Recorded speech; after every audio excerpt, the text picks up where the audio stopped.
नमस्कार दोस्तों, मैं Ghanshyam Chaudhary Kamla Devi Singh college of science and technology Kuchera online YouTube channel पर आपका स्वागत करता हूं।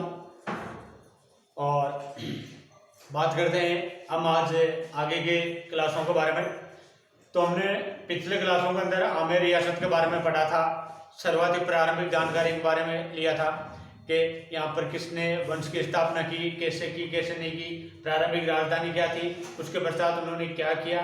फिर कल की क्लास के अंदर हमने उनके मुगलों के साथ में जो अधीनता की हुई थी उसके बारे में हमने चर्चा की थी। आज उसी क्रम में हम आगे बढ़ते हैं। तो कल भगवंत दास के और बारमल के बारे में पढ़ लिया था। तो आज भगवंत दास के पुत्र मिर्जा लाला मान सिंह प्रथम के बारे में पढ़ते हैं। मान सिंह प्रथम मिर्जा राजा की इसको उपाधि थी, मिर्जा की थी, राजा की थी और फर्जंद की भी इसको उपाधि थी। ठीक, तो मान सिंह प्रथम, ठीक है।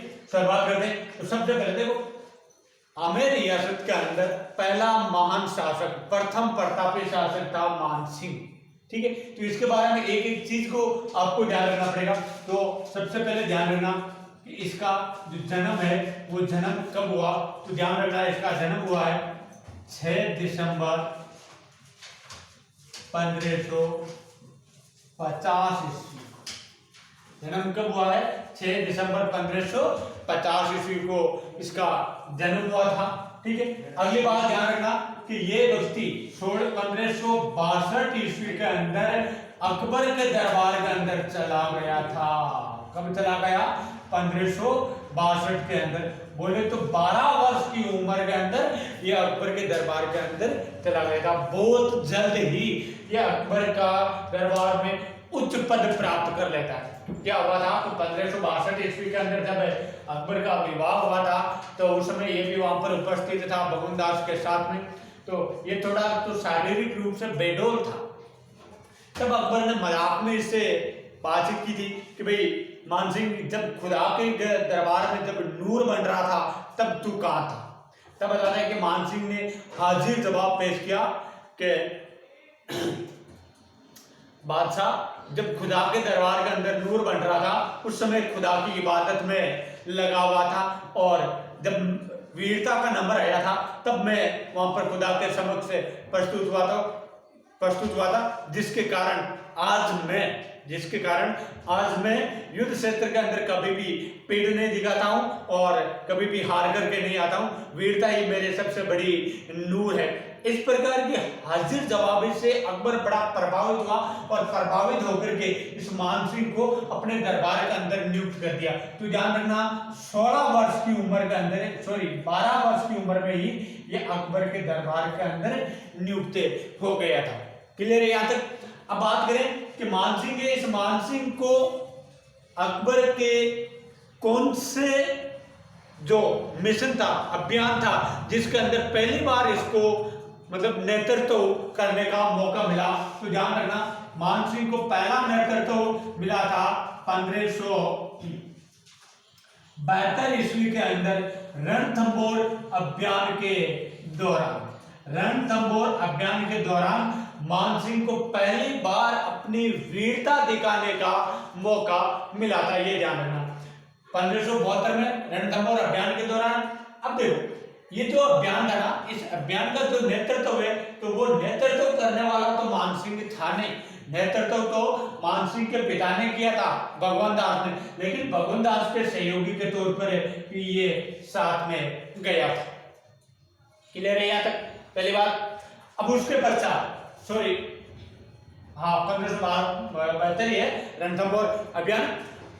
अब उसके पश्चात आगे बात करें तो मान सिंह, इस मान सिंह के बारे में और बता देता हूं आपको कि ये जो मान सिंह है ये अकबर का विश्वसनीय व्यक्ति बन गया था, जिसके कारण अकबर ने इसको उपाधियां प्रदान की थी। अगर उपाधियां की बात करें तो अकबर ने इसको उपाधि प्रदान की राजा की, मिर्जा की और फर्जंद की।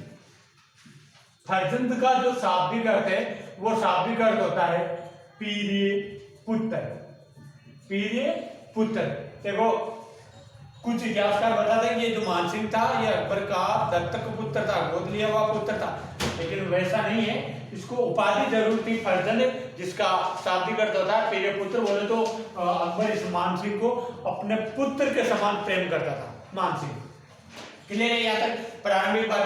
अब आगे चर्चा करते हैं कि मान सिंह इस मान सिंह ने 1572 ईस्वी के अंदर, कब की बात आती है, 1572 ईस्वी में अकबर ने प्रताप को समझाने दूसरे शिष्टमंडल के अंदर भेजा था। ध्यान रखना, दूसरे शिष्टमंडल के अंदर भेजा था। इनकी जो बातचीत हुई थी, अब कुछ इतिहासकार बता दें कि इनकी जो बातचीत हुई थी शिष्टमंडल की झील के किनारे, वो थोड़ी कड़वाहट वाली बातचीत हुई, जबकि कुछ इतिहासकार बता दें कि इनके बीच में आपस में जो बातचीत हुई है वो प्रेम पूर्वक बातचीत हुई है। लेकिन ध्यान रखना कि ये जिस उद्देश्य से गया था वो सफल नहीं हुआ। तो इस प्रकार यहाँ पर ये सफल नहीं हुआ, जिससे अकबर ने इसको यहां से हटा करके चित्तौड़गढ़ अभियान पर भेज दिया था। ये भी ध्यान रखना, ठीक है। सॉरी, चित्तौड़गढ़ अभियान नहीं, इसको यहाँ पर बंगाल अभियान पर भेजा था 6 माह के लिए, और वहां पर जाकर के वापस आता है। अब बात करते हैं इसके मनसबदारी की। तो ये मान सिंह था, इस मान सिंह को अकबर ने 7000 की मनसबदारी प्रदान की थी। कितनी? 7000 की मनसबदारी प्रदान की थी। अब बात करें मुगलों के अंदर सर्वाधिक मनसबदारी पाने वाला हिंदू शासक, हिंदू व्यक्ति था मान सिंह, जिसको 7000 की मनसबदारी दी जाती थी। आप ये भी कह सकते हो कि अकबर के दरबार के अंदर सर्वाधिक मनसबदारी पाने वाला व्यक्ति मान सिंह था। ये तो हिंदुओं के दृष्टिकोण से था, लेकिन यही बात अगर हम करें कि अकबर के दरबार में सर्वाधिक मनसबदारी किसको मिलती थी, तब ध्यान रखना अकबर के दरबार में सर्वाधिक मनसबदारी वो कोका जिनको मिलती थी, उसको भी 7000 मनसबदारी थी। तो ध्यान रखनी, ये दो ही अकबर के प्रमुख थे जिनको सर्वाधिक मनसबदारी मिलती थी, ठीक है। अकबर का सर्वाधिक विश्वसनीय व्यक्ति यही था, ये भी ध्यान रखना। विश्वसनीय व्यक्ति कौन था? मान सिंह ही था। अकबर के जो महत्वपूर्ण जो अभियान हुए, उन अभियानों के अंदर यही नेतृत्व करने वाला व्यक्ति था, ठीक है। अब बात करें थोड़े से इसके अभियानों से संबंधित, तो ध्यान रखना हल्दी घाटी युद्ध का नेतृत्व है वो मान सिंह ने किया था, हल्दी घाटी युद्ध का। और हल्दी घाटी युद्ध की बात करें तो ये युद्ध 1576 ईस्वी के अंदर लड़ा गया था। हम इस युद्ध की डिटेल है, वो डिटेल हम मेवाड़ रियासत के समय पढ़ेंगे।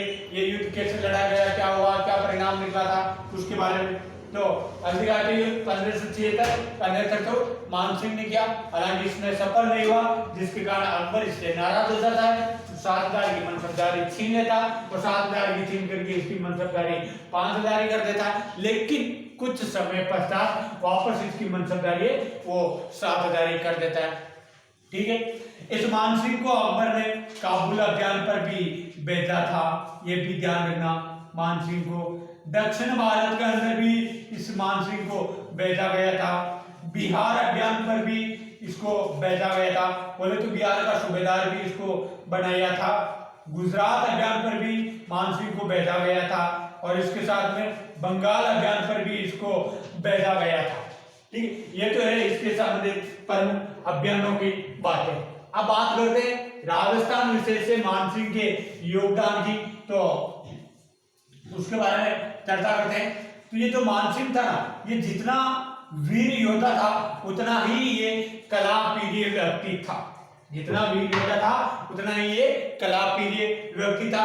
मान सिंह के समय में, ध्यान रखना, मान सिंह के समय या समकालीन प्रसिद्ध जो राजस्थान के अंदर संत थे, उनका नाम आता है दादू दयाल जी। तो मान सिंह के काल में ही दादू दयाल जी द्वारा दादू वाणी की रचना की गई है, ये ध्यान रखना। दादू वाणी की जो रचना है मान सिंह के काल में संत दादू दयाल जी के द्वारा की गई है, ठीक है। मान सिंह का जो प्रमुख जो दरबारी कवि था, उस दरबारी कवि का नाम आता है हया बारठ।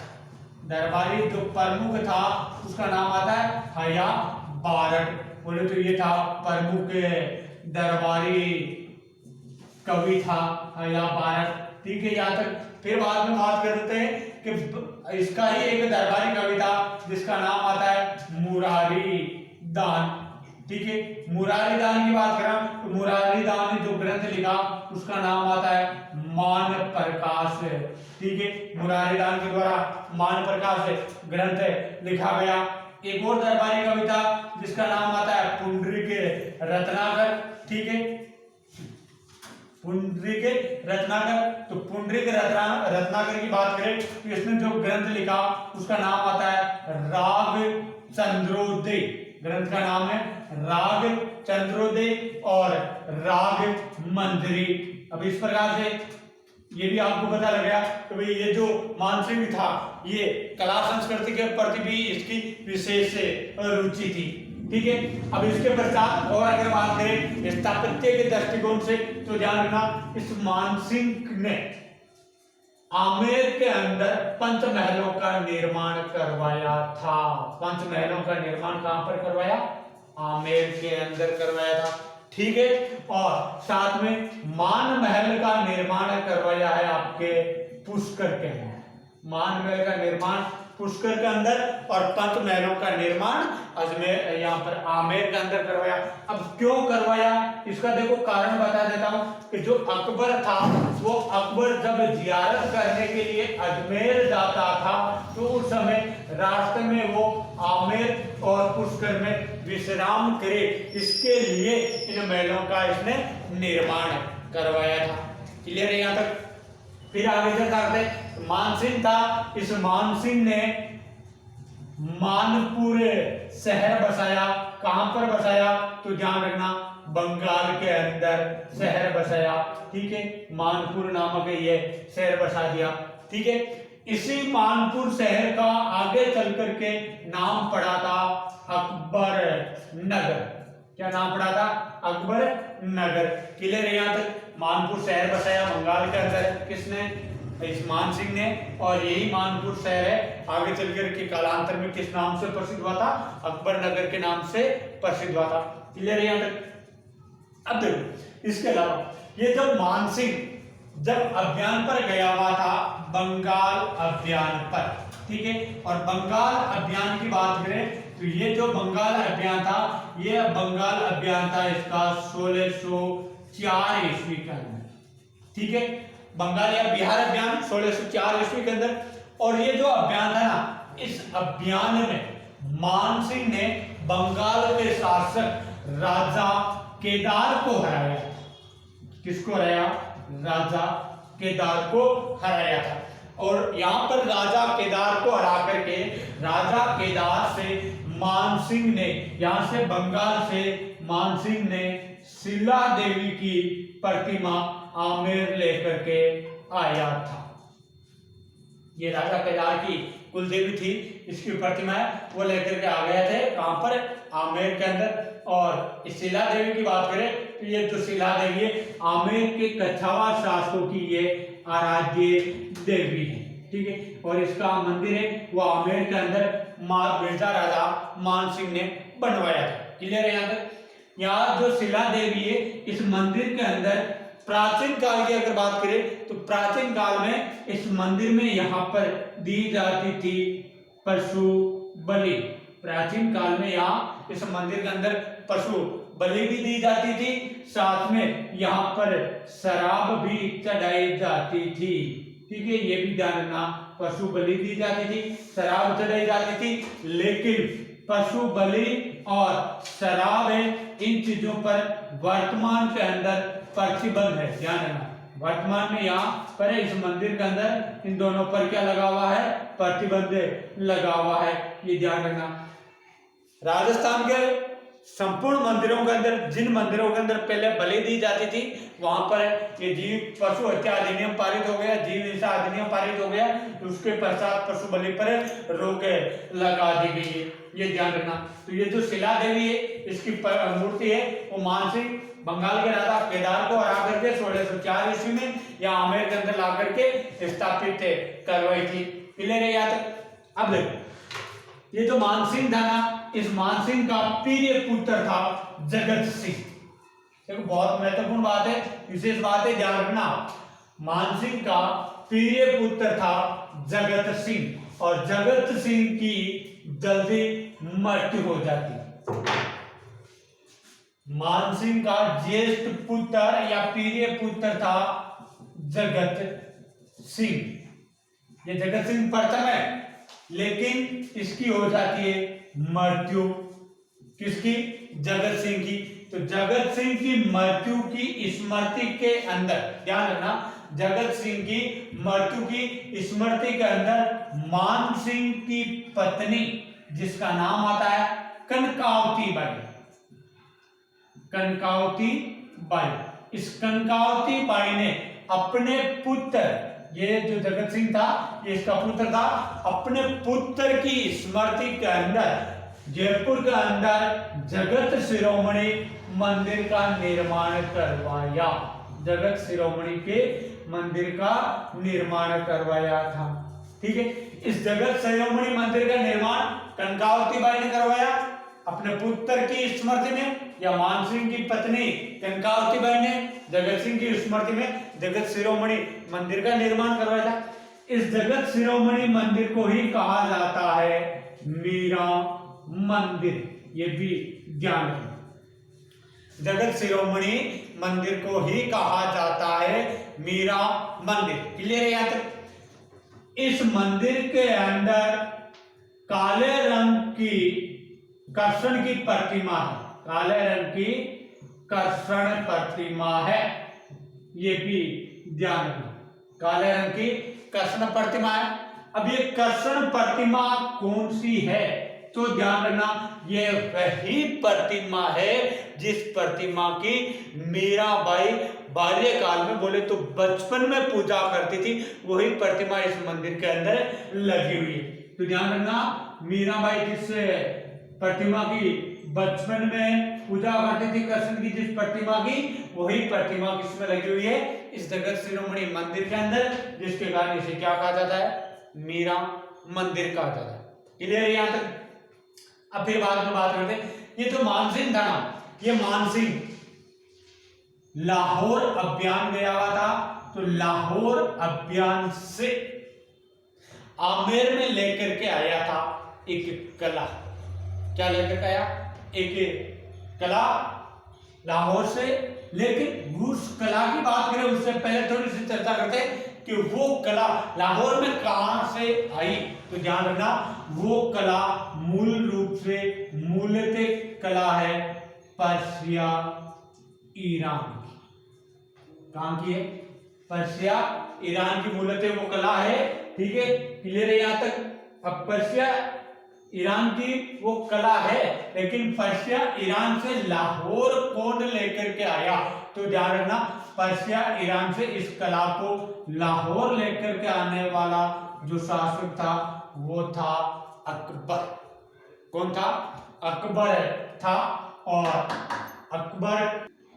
अकबर है वो इस कला को पर्शिया ईरान से लेकर के आया था लाहौर, और लाहौर से मानसिंह लेकर के आया था इस कला को आमेर। अब बात करें ये कला है कौन सी? तो ध्यान रखना, ये कला है, इस कला का नाम है बल्यू पोट्री। ये जो कला है इसका नाम है बल्यू पोट्री। ये बल्यू पोट्री जो कला है ना, इसके अंदर होता क्या है? जो चीनी मिट्टी होती है, इस चीनी मिट्टी के जो बर्तन होते हैं, इन बर्तनों पर चित्रकारी की जाती है। ये ध्यान रखना, चीनी मिट्टी के बर्तनों पर चित्रकारी की जाती है, रंगीन पॉलिश करके, चिकनाई की पॉलिश करके वहां पर चित्रकारी की जाती है। वही चित्रकारी है वो कहलाती है बल्यू पोट्री। ठीक है, तो ये जो बल्यू पोट्री मूलतः कहां की है? पर्शिया ईरान की। पर्शिया ईरान से इसे लाहौर लेकर के आया अकबर, और लाहौर से आमेर लेकर के आया मानसिंह। राजस्थान में ये जो बल्लू पोट्री है ये कहां की प्रसिद्ध है? आप कह सकते हो आमेर की प्रसिद्ध है, या आप ये भी कह सकते हो जयपुर की प्रसिद्ध है।